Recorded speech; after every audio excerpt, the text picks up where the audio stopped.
몇 달 전까지만 해도 뉴스를 봐도 경기 침체, 유튜브를 봐도 경기 침체 경고가 참 많았습니다.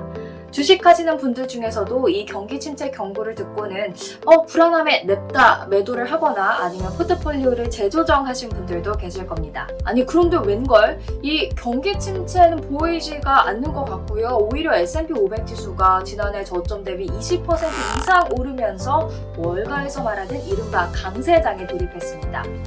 왠지 모르게 좀 속은 기분이 들면서 좀 찝찝한데요. 과연 우리가 이 경기 침체 경고에 속은 걸까요?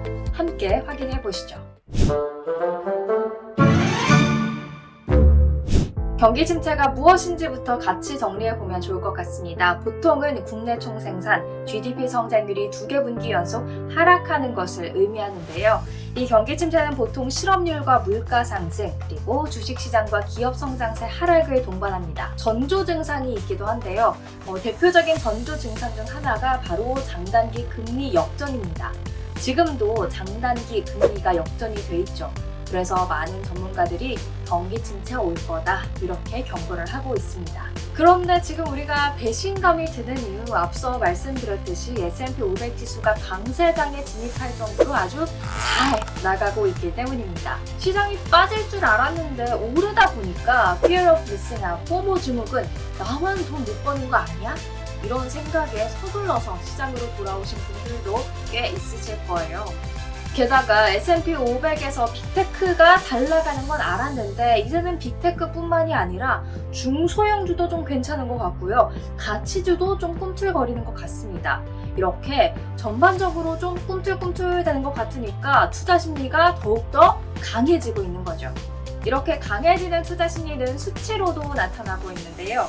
액티브 펀드 매니저 협회가 산출하는 기관 투자자 심리 지수가 6월 7일 기준 90을 기록했습니다.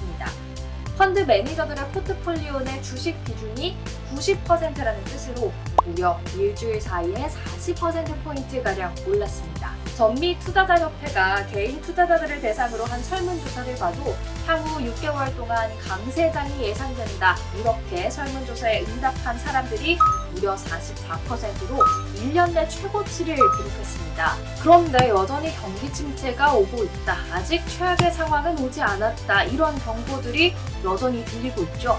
마이클 윌슨 모건 스탠리 최고 투자 책임자도 올해 하반기 주당 순이익 성장률이 좋을 것이란 기대를 버리라면서 이 경기 침체에 대비해서 포트폴리오를 방어적으로 구성해야 한다라고 조언했습니다. 혹시 이거 기관들이 괜히 좀 우리를 불안하게 만들려는 거 아닐까요? 의도적으로요. 불안하게 만들어서 주가를 좀 내린 다음에 기관들은 저점 매수에 나서는 거죠. 이런 전략 아닐까요? 그래서 궁금해지더라고요. 왜 경기 침체 경고가 이렇게도 많은데 시장은 선전하고 있는 것일까? 이유를 몇 가지 찾아봤는데요. 첫 번째, 10년간의 양적 완화로 유동성이 풍부해져서 저가 매수세가 잘 형성이 됐습니다.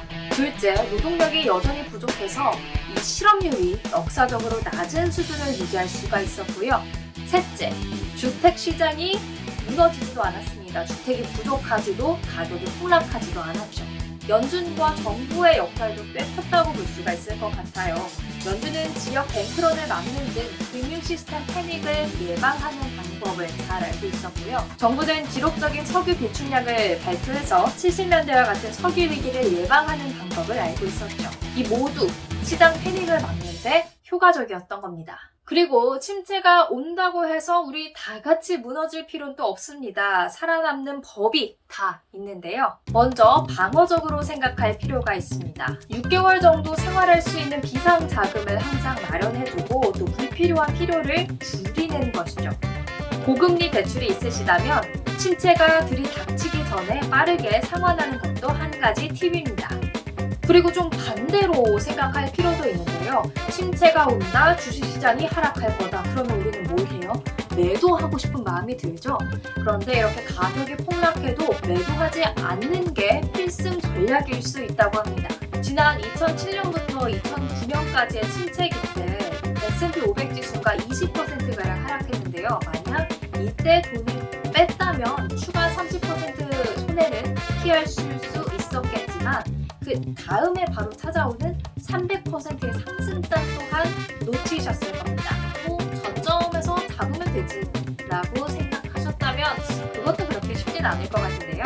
침체기라고 해서 시장이 무조건 또 하락하는 건 아니기 때문입니다. 경기 침체라고 정의된 이후에 S&P 500 지수 추이를 보면요. 바로 이렇게 하락하는 경우도 있었지만 또 계속해서 오르는 경우도 있었고요. 조금 하락하다가 바로 또 오르는 경우도 있었습니다. 그러니까 저점을 잡으려고 눈치만 보다가는 진짜 상승장을 놓칠 수도 있는 거죠. 지금까지 지난 12개월 동안 시장이 폭락할 수 있는 이유가 많았는데도 불구하고 시장이 꽤 선전한 이유, 그리고 지금의 수준까지 올라올 수 있었던 이유, 또 경기 침체에서 살아남는 필승 전략까지 살펴봤습니다. 앞으로 중요한 이슈는 연준의 긴축 사이클 종료 여부가 되지 않을까 싶은데요. 연준은 지금까지 물가 상승을 잡기 위해서 계속해서 금리 인상을 단행해왔죠. 이제 문제는 7월에 금리를 인상할 거냐 아니면 계속해서 동결할 거냐 이건데요. 만약 이 CPI가 상승세가 계속해서 둔화되는 추세라면 연준이 물가를 잡기 위해 금리를 올릴 이유도 없어 보이고요. 그렇다면 연착륙 또한 가능하지 않을까 조심스레 예상을 해봅니다. 여러분, 경기 침체에 무조건 속지 마시고요. 똑똑하게 판단해서 현명한 투자하시길 바라겠습니다.